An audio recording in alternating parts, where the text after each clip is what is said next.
Nous ouvrons nos Bibles dans le livre de Luc.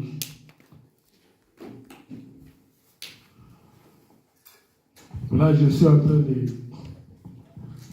de m'enseigner aussi au même moment avec vous. Amen. Et je laisse la place à l'Esprit Saint de pouvoir nous enseigner ce matin. Vu que je n'ai pas du tout préparé cela, c'est arrivé comme ça, mais comme je crois au Saint-Esprit qui parle à la place des hommes, il nous parlera à tous. Amen. Nous ouvrons le livre de Luc, chapitre 13.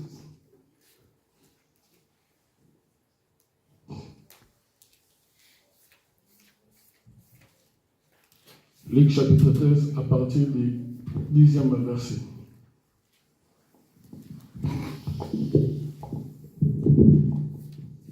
Luc 13, à partir du 10e verset, nous lisons la parole du Seigneur. Un jour de sabbat, Jésus enseignait dans une synagogue. Il s'y trouvait une femme qui, depuis 18 ans, était sous l'emprise d'un esprit qui la rendait infirme. Elle était voûtée et n'arrivait absolument pas à se redresser. Lorsque Jésus la vit, il appela et lui dit « Femme, tu es délivrée de ton infirmité. » Il posa ses mains sur elle, immédiatement il se redressa et s'est mis à louer Dieu. Mais le chef de la synagogue fut fâché que Jésus ait fait cette guérison le jour du sabbat. S'adressant à la foule, il lui dit « Il y a 6 jours pour travailler, venez donc vous faire guérir ces jours-là, mais pas le jour du sabbat. » Le Seigneur lui répondit « Hypocrite que vous êtes, chacun de vous détache bien son peu ou son âne de la mangeoire pour le mener à l'abreuvoir le jour du sabbat, n'est-ce pas? Et cette femme qui fait partie des descendants d'Abraham et qui Satan tenait en son pouvoir depuis 18 ans. Depuis 18 ans. Amen. Amen. Nous lisons Juge. Juge chapitre 3. Juge chapitre 3, verset 12 à 14. Juge chapitre 3, verset 12 à 14. Le 12e verset. Les Israélites recommencèrent à faire ce que l'Éternel considère comme mal. À cause de cela, l'Éternel fortifia Églon, roi de Moab, et le dressa contre Israël. Églon s'allia aux Ammonites et aux Amalécites, et ils attaquèrent les Israélites. Ils battirent et s'emparèrent de la ville des palmiers. 14. Pendant 18 ans, les Israélites furent assujettis à Églon, roi de Moab. Et enfin, nous lisons Isaïe chapitre 1er, verset 3.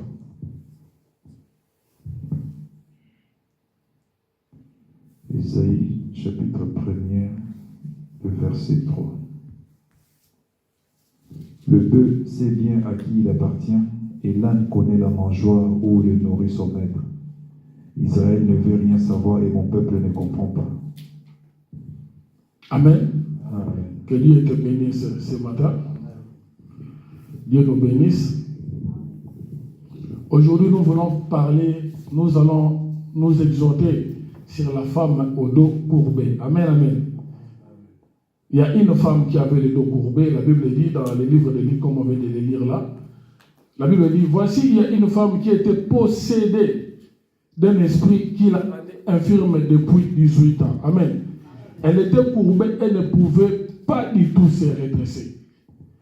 Et lorsqu'il a vu, Jésus lui adressa la parole et lui dit, femme, tu es délivrée de ton infirmité. Amen. Cette femme ici qui avait le dos courbé, la Bible dit, il allait à la synagogue. Il partait à l'église, comme toi et moi. Mais c'est seulement que, bien que cette femme-là partait à l'église, la Bible dit, les diables la tenaient comment? Possédée. Amen, amen. Bien que cette femme, nuit et jour, partent à l'église, la Bible dit, les diables, la Bible confirme, elle dit, les diables la tenaient possédée pendant 18 ans. Donc pour dire que le fait pour cette femme-là de se rendre à chaque fois à l'église, pour les diables, ça ne lui disait absolument rien. La preuve en est, bien qu'elle allait assister au culte, bien qu'elle allait écouter la parole de Dieu, elle était quand même sous l'emprise de qui? L'emprise du diable. Elle la tenait captive pendant 18 ans. Amen. Et cette femme ici a une illustration. Parce que dans la Bible, il ne faut pas seulement, comme nous avons toujours dit, quand tu vois une chose qu'on parle dans la Bible, que tu le vois dans le sens littéral. Amen, amen. Dieu utilise les hommes pour expliquer ses desseins. Dieu peut utiliser les hommes dans la Bible pour expliquer ce qu'il envisage faire dans la suite des temps. Amen, amen.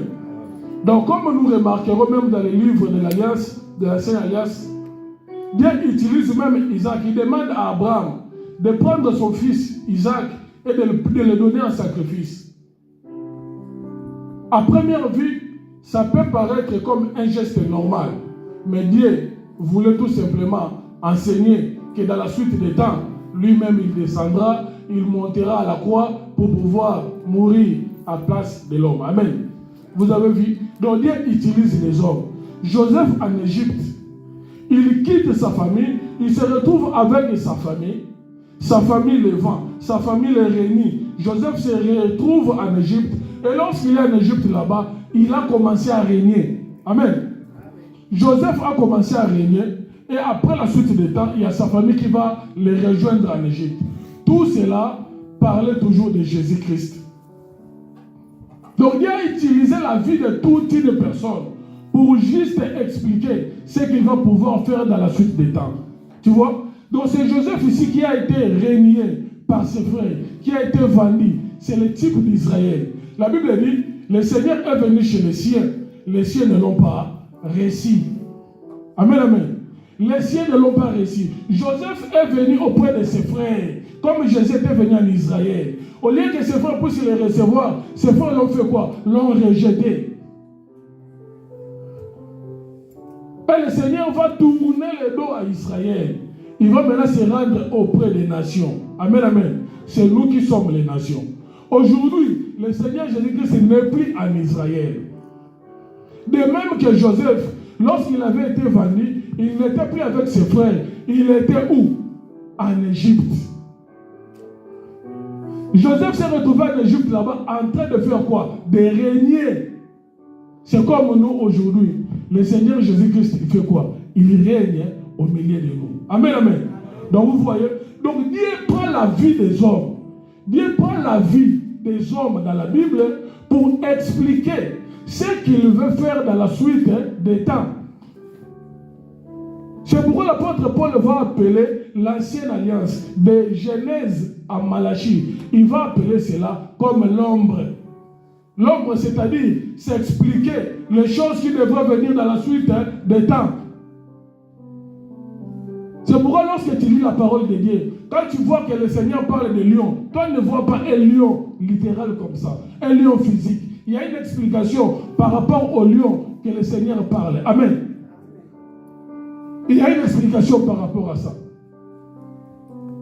Dieu utilise tout cela. C'est pourquoi lorsque le Seigneur Jésus-Christ va arriver, il va dire aux Juifs, il dit, vous lisez les Écritures. Amen. Et lorsque Jésus-Christ disait cela, il ne parlait pas du Nouveau Testament.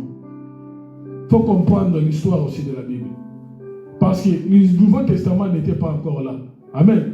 Donc quand il parlait aux Juifs, vous lisez les Écritures, il parlait de quoi? Il parlait de l'Ancien Testament. Parce que lorsque le Seigneur Jésus est arrivé, il y avait seulement l'Ancien Testament. Il leur dit, vous lisez l'Écriture parce que vous pensez trouver en elle la vie. Or, les Écritures parlent de qui? J'aimerais que nous puissions tous participer. C'est une exhortation. Le Seigneur dit, les Écritures parlent de moi. Donc, les Juifs, les pharisiens, tous les livres qu'ils lisaient là-bas, ils ne comprenaient pas que les Écritures parlent du Seigneur Jésus. Parce que les personnes qui ont écrit la loi, le père de la loi, c'est Moïse et Élie. C'est pourquoi dans la montagne de transfiguration, quand Jésus-Christ priait, la Bible dit, lorsque Pierre regarda, il vit 3 hommes. Il vit Moïse, amen, et il vit Élie. Moïse qui est évidemment l'image de la loi, et Moïse et Élie l'image des prophètes. La Bible dit, quand Pierre regarda, il les vit 3 sur la montagne. Mais quand Jésus-Christ a commencé à descendre, lorsque Pierre regarda à nouveau, il ne vit, tous les disciples ne virent que Jésus seul. Donc pour dire quoi? Et Moïse et Élie, ils s'étaient engloutis dans la personne de Jésus. C'est lui maintenant qui était devenu l'explication de quoi? De la loi. C'est pourquoi Jésus va dire, vous lisez la loi, vous pensez trouver un elle dans la vie. Mais ces écritures-là parlent de moi. Raison pour laquelle ils ont tué Jésus. Parce que Jésus leur avait dit que les écritures parlaient de lui. Ici, on a parlé de la femme qui avait le dos courbé. Donc, c'est que si on parle de la femme de dos courbé dans le Nouveau Testament, on doit retrouver ça aussi où ça là? Dans l'Ancien Testament. Parce qu'on a dit, l'Ancien Testament, c'est l'ombre. Amen. Hein? Et ça, est lilingi. Et ça, le là yo. Tant que yo ça te, toota la yo na photo. Amen. Toota la yo na photo. Mais ce que yo yé, toota na pose photo. Amen, amen. Toota na pose photo te. Donc c'est que ancien alliance nous c'est qui photo. Tant que kolo makamboye, toota na pose photo te. Amen, amen. To comme la pose e moko kolo makambo. Ya moko kolo makambo tanga ye, ba to Israël ba ba limbati kala na photo. Yango yo sapesi mugonga lobi na ke bisika misusu ba obana ba koyokanga ba koselanga me ba omona nga ite Thomas sengi amona ya simba ye abe sengola mutu oyo ayoki andimi kasi amonite ndenge biso lelo nous sommes les bien-aimés ba yelo betela biso lisola Yesu na maloba tomona Yesu te me toyoki pe tondimi. Amen, amen. Eza lokola Rebecca oyo amonaka Isaac te baye kobetela ye lisolo ya Isaac ayongi kaka lisolo ya Isaac andimi mpe ake na nzela ya libala. Rebecca n'a jamais vu Isaac. Il a entendu seulement parler d'Isaac. Comme toi tu es Rebecca aujourd'hui, tu avais seulement entendu parler de qui? De Isaac. Tu as accepté. Et voilà maintenant que nous sommes en train de marcher, toi et moi, pour aller à la rencontre de qui? De Isaac. Dieu utilise la vie des hommes pour expliquer ce qu'il veut faire dans la suite des temps. On nous relit rapidement. On a toujours le même verset. Là, c'est une exhortation. Je relis ça rapidement. Écoutez maintenant. Lorsqu'il a vu, Jésus lui adressa la parole.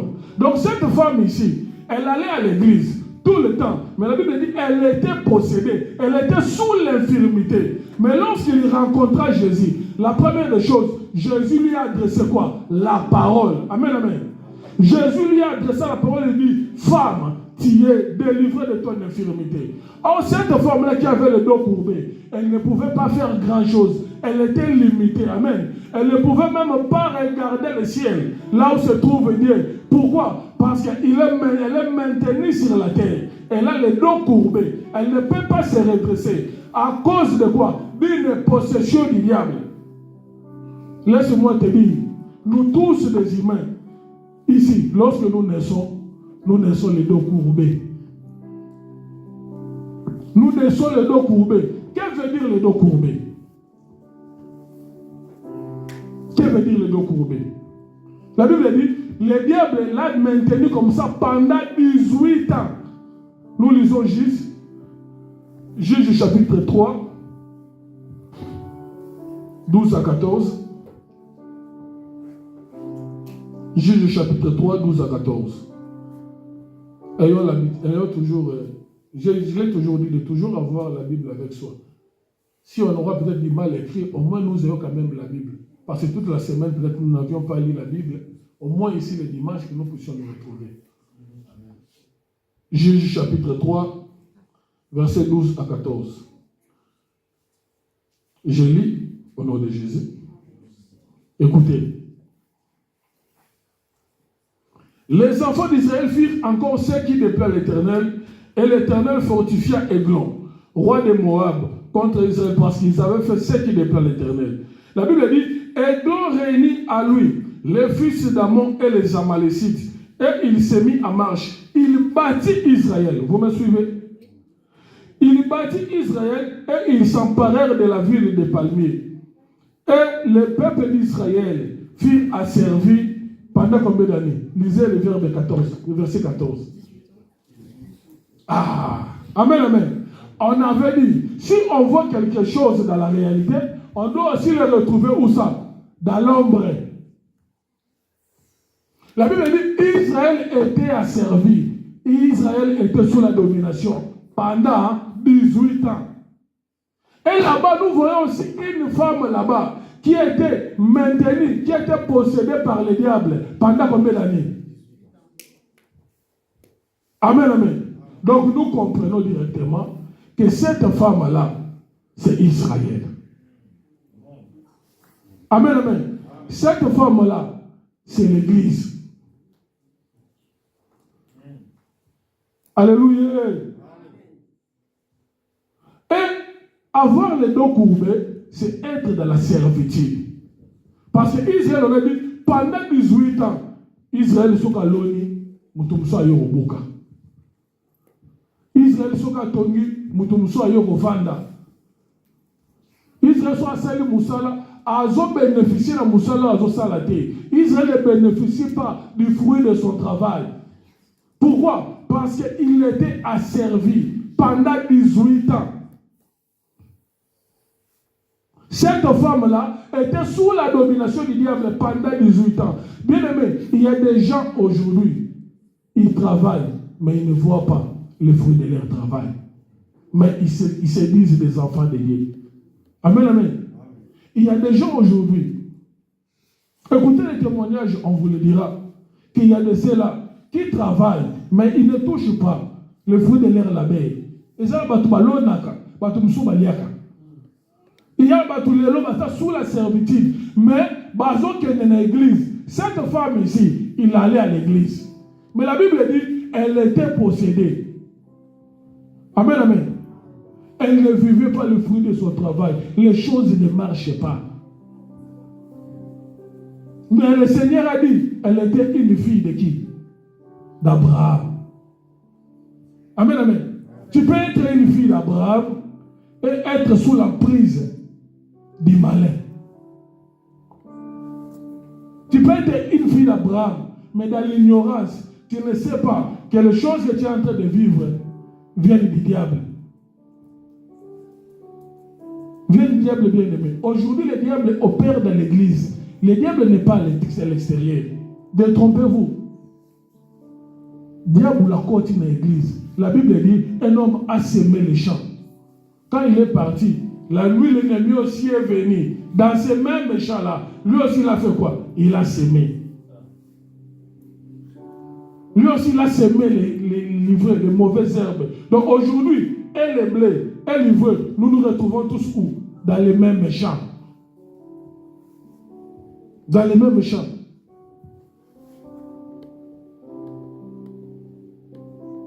Israël ne pouvait pas jouir des fruits de leur travail.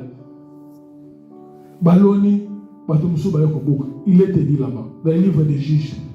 Ils construisent, d'autres personnes viennent occuper. Les choses ne marchent pas. Tu te poses des questions. Que dois-je faire? Les choses ne marchent pas. Et le Seigneur, un peu plus bas, il a expliqué, il a illustré cette femme-là. Lisons, ça peut pas aider nous à lire les derniers versets là, de Luc, chapitre 13.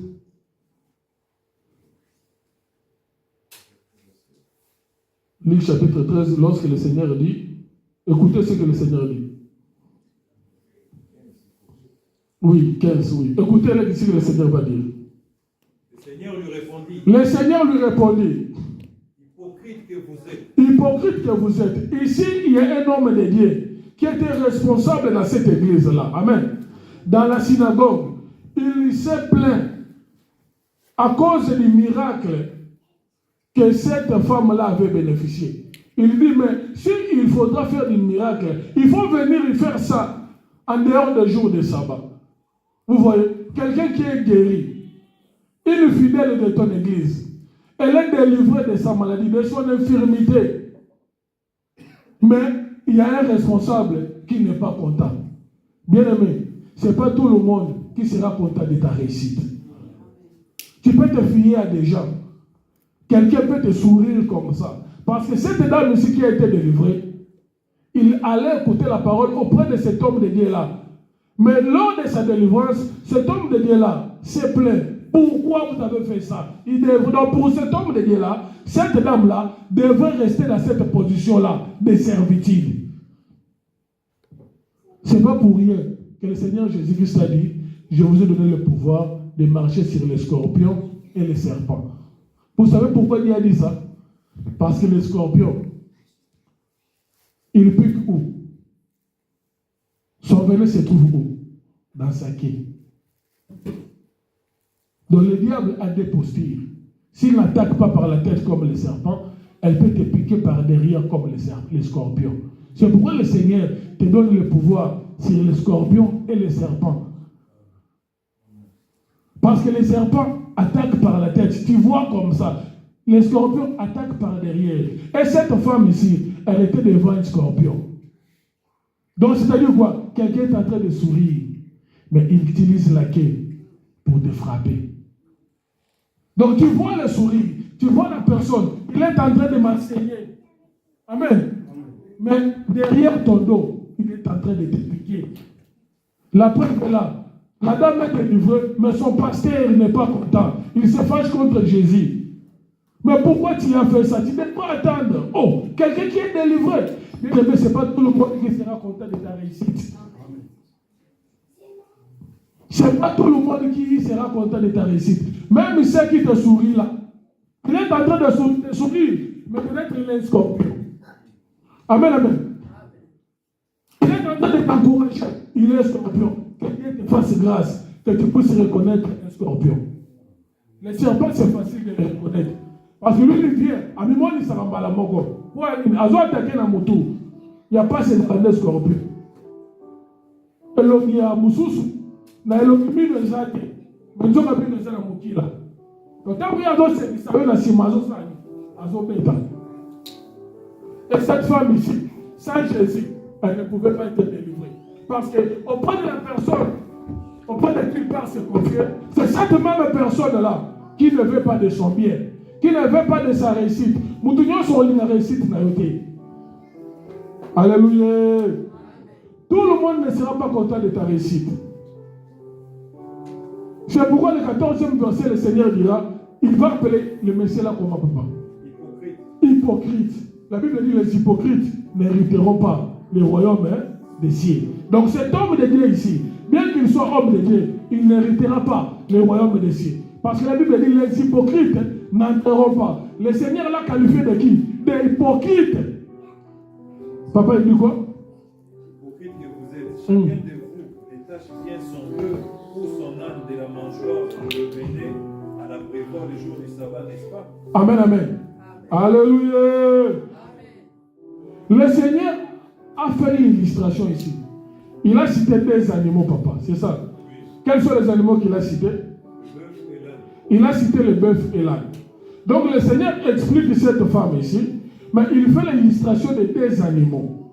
Il parle du bœuf et de l'âne. Il les appelle des hypocrites. Qui d'entre vous ne peut pas délivrer son bœuf ou son âne pour l'amener dans l'abreuvoir le jour du quoi? Du sabbat. Donc cette femme ici est identifiée par les deux animaux. Amen. Donc nous cherchons à comprendre qui sont les deux animaux. Alléluia. La Bible dit, nous se commandons manatina. Tout ce qui a été écrit avec utilité. Ça sert à quelque chose. Il n'y a rien. Oh, nous sommes en train de se porter. À Tchamo Libanda. Nous sommes en train de se faire. Au moins, nous sommes en train de se faire la Bible. Nous sommes en train de se faire la Bible. Alléluia. Nous lisons le livre d'Ésaïe. Nous allons voir un passage dans le Ésaïe chapitre 1, verset 3. Amen. Nous cherchons toujours à connaître cette femme qui avait les dos courbés, qui ne pouvait pas lever les yeux vers le ciel. Nous lisons le livre d'Ésaïe. Le bœuf sait bien à qui il appartient. Le bœuf sait bien à qui il appartient. Alléluia. Et l'âne connaît la mangeoire où le nourrit son maître. Et l'âne connaît la mangeoire où le nourrit son maître. Israël ne veut rien savoir et mon peuple ne comprend pas.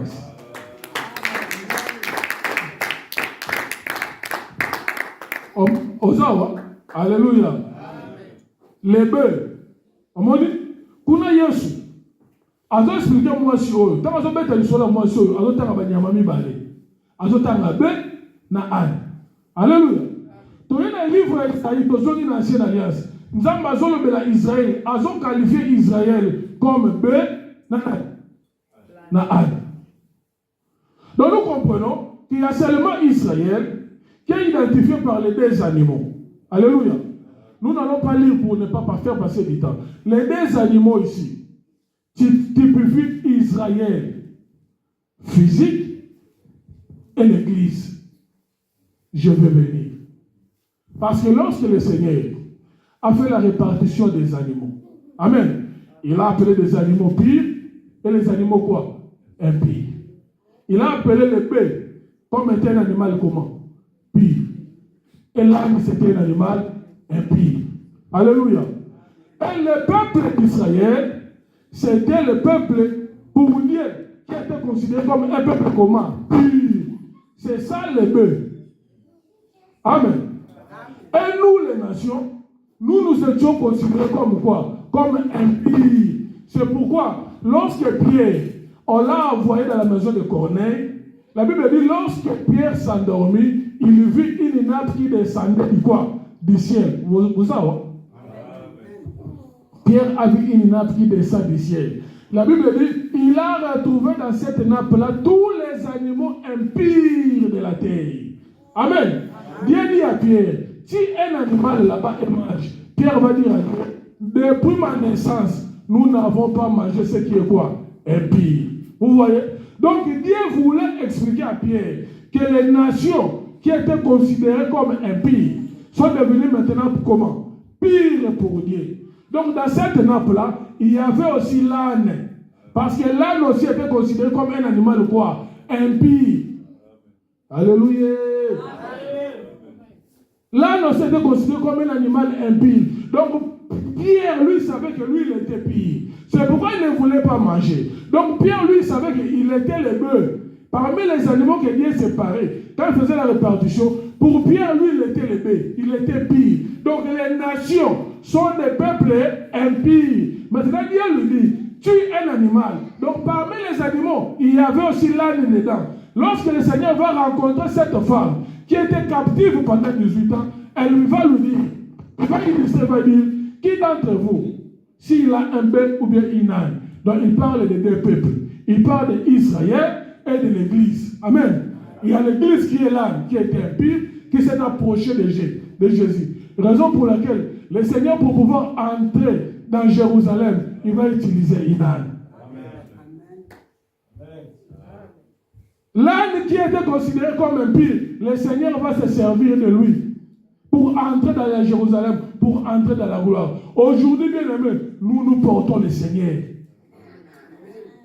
Nous portons le Seigneur, bien aimés. Parce qu'avant que le Seigneur ne puisse entrer à Jérusalem, il va pleurer sur Israël. Il va dire, Israël, vous n'avez pas connu le temps de ta visitation. Après, le Seigneur va demander qu'on puisse aller délier l'âne. Bien aimés, nous étions liés. Nous étions liés. Avant de recevoir Jésus-Christ, nous étions sous l'emprise du mal. Nous avions les deux courbés comme cette femme. C'est pourquoi j'aimerais dire à quelqu'un, grâce à la parole du Seigneur, toi tu es délivré. Il y a quelqu'un qui est délivré ce matin. Si tu crois à cette parole, que les choses qui ne marchent pas dans ta vie commencent à marcher maintenant au nom de Jésus. S'il y a depuis longtemps que tu attends quelque chose et que cette chose-là n'apparaît pas, laisse-moi te dire, le sabbat est déjà arrivé dans ta vie. Parce que le pasteur ici n'avait pas compris. Il a dit à Jésus-Christ, mais il fallait attendre le jour du sabbat. Il ne savait pas que Jésus-Christ c'était lui-même le sabbat. Or, le sabbat dans la Bible, le sabbat a une signification. Le sabbat, vous devez c'est tout simplement dire le repos. Bien aimé, tu entres dans ton repos.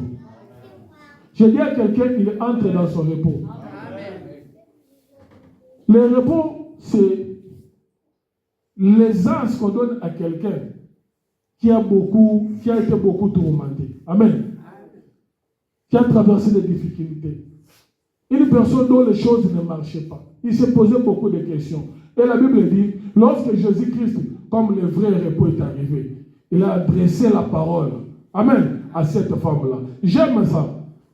J'aime ça parce que la Bible dit, il a adressé la parole à cette femme. Elle lui dit, Il a adressé la parole. Et aujourd'hui, cette parole-là t'est adressée à toi.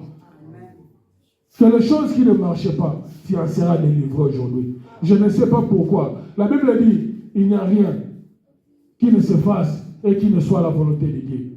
Je ne sais pas pourquoi Dieu a fait en sorte que le pasteur soit empêché. Parce que moi, je n'étais pas prévu d'intervenir aujourd'hui. Je ne sais pas les raisons qui ont fait. Parce que le papa m'avait dit, fais un aller-retour. Il viendra même nous retrouver ici dans les modérations. Mais il est retenu là-bas. Donc c'est que Dieu avait un message pour quelqu'un. Dieu avait un message pour quelqu'un. Mais c'est seulement que toi, tu dois croire à ces messages-là. Tu dois croire à ces messages-là. Ce n'est pas pour rien qu'il t'a fait à lever la maison et tu t'es retrouvé ici. Parce qu'il voulait t'adresser à toi ce matin. Il veut te dire tout simplement que ton repos est arrivé. Bien-aimé, tu t'es beaucoup tourmenté. Tu t'es beaucoup posé des questions. Tu t'es beaucoup dérangé. Le Seigneur t'apprend aujourd'hui à travers cette femme que tu entres dans ton repos ce matin. Tu entres dans ton repos. Qu'est-ce qui est en train de te déranger? Qu'est-ce qui est en train de te tourmenter? Le Seigneur dit, il illustre cette femme-là comme le bœuf et l'âne. Comme Israël spirituel, Israël physique. Tu entres dans ton repos. Crois à cette parole. Amen. Que le Seigneur nous bénisse. Nous acclamons toute fois pour la gloire du Seigneur. Lève-toi là où tu es, nous voulons prier. Je ne sais pas ce qui est en train de te déranger. Mais je sais seulement que le Seigneur a parlé à quelqu'un ce matin.